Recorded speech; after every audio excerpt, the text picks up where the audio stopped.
Thank you, Chair.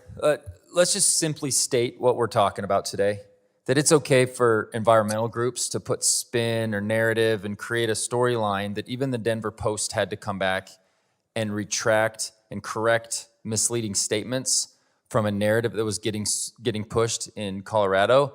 But it's not okay for American energy companies to tell their story. You cannot have it both ways. And today's hearing is entirely about, not even looking at the misinformation or narratives that we've seen from environmental groups, being an example that hopefully we get a chance to discuss today.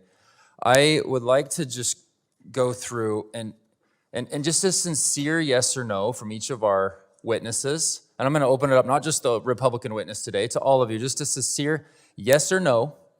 And then I'll move on to some questions that I've prepared. Is natural gas a better energy source for reducing emissions than coal? Does anybody disagree with that statement? Do you agree that natural gas is better and it emits less pollutants than coal? Can we just go down the list of everybody here on the panel today?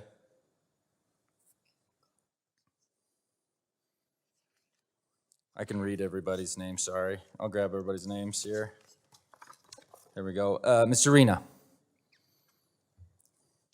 No, methane is one of the top greenhouse gases. Just a yes or no. So you think that coal is better than natural gas? No, I don't think coal is better. I think. Well, I'm just asking for a yes or no. Would you rather have it be coal? Because wind can't do it all.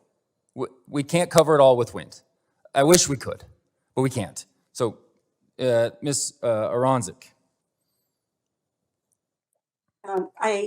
I'm an expert in communications and media strategies. A yes or no. Ms. Cook, a yes or no?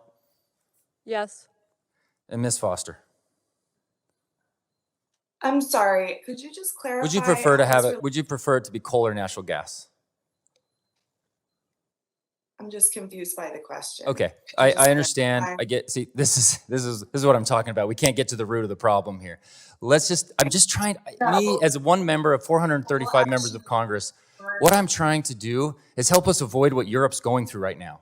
They succumb to a narrative that natural gas was the worst thing in the world, even though it reduces emissions, and then they just buy it from Russia. Then we have a global, catastrophic event going on in Ukraine right now with Russia, the evil empire that they are.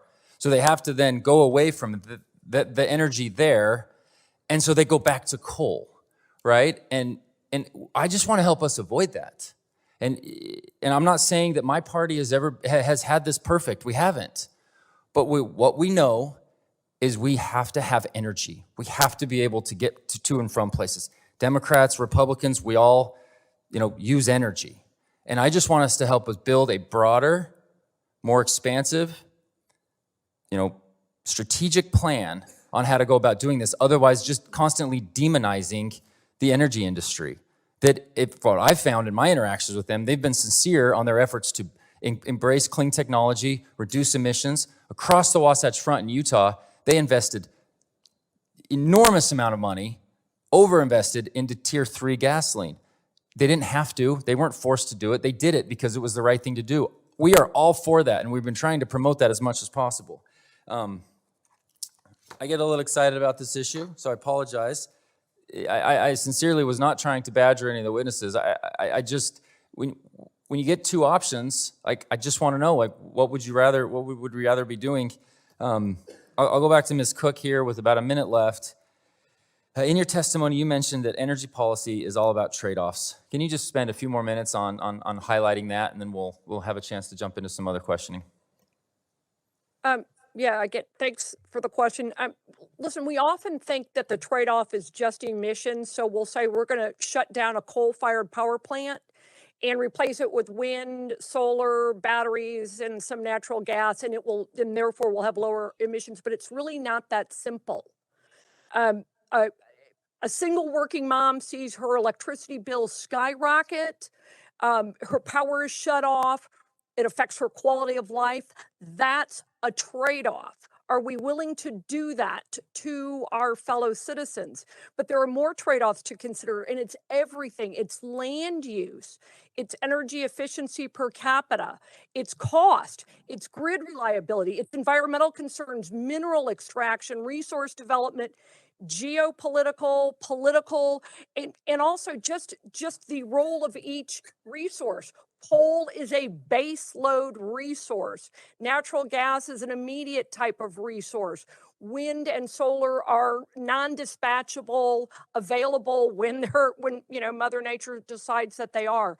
It is about trade-offs, and that's what we need to be talking about in the energy policy arena.